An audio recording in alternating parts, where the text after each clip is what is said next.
Although each of the world's countries would like to dispute this fact, we French know the truth. The best football in the world is played in France. The best football in France is played in Paris. And the best football in Paris, some say, is played by PSG. Lionel's team is the toast of Paris.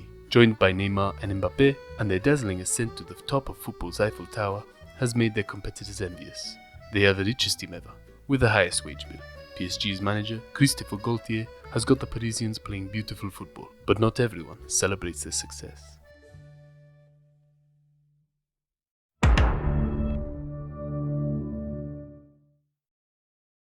Lionel Messi is the best player of all time, and one of my favourite ever players to watch. He makes everything look easy, and it's just too good to watch at times. So by default, as long as Messi is playing for PSG, I'm backing them. But this is where it gets complicated. See, there's this thing called sportswashing, and if you're an average human like me, you may not have heard of this until the 2022 World Cup or the Newcastle United takeover. Basically, individuals, companies, and in the case of some football clubs, entire nations are looking to shape the perception of how they are viewed through appeal and attraction. For example, in the case of PSG, as the team becomes more successful, the view of Qatar is altered, as we no longer associate the state with their bending, breaking, and manipulating of human rights laws, their homophobia, or their discrimination of women. Instead, we begin associating Qatar with football, PSG in particular. But I am not as well versed in sports washing as others, the actions of the state of Qatar, or the intentions of the PSG president. What I do know is football. Kind of.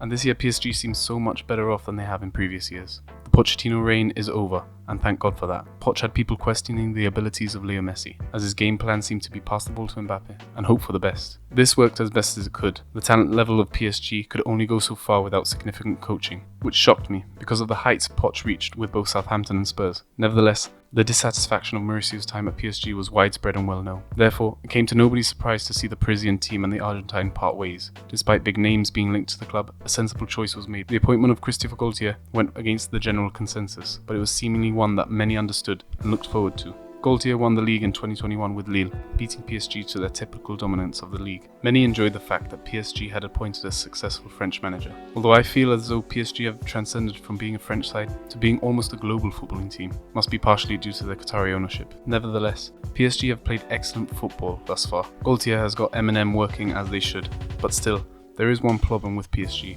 The Qatari ownership will not be satisfied with winning Ligue 1 year after year. They are looking to truly dominate world football, and there is no better crown to own than that of the Champions League. PSG repeatedly falls short in the competition, most emphatically against Barcelona in 2017, Manchester United in 2019, and Bayern Munich in 2020. PSG's only ever appearance in the competition's final. Star power by the boatloads, but they still have not been able to buy their way to European glory. But the spending will not stop. Even if PSG do somehow win the Champions League, the club is not going for a win. They are looking to build a dynasty. They will win eventually, and when they win, they will look to continuously do so. Unless a sanction is set in place by footballing's governing bodies, the Parisians will continue to purchase the world's best players, pay the highest salaries, and manipulate the market with record fees until they assert their dominance, akin to that of other European giants.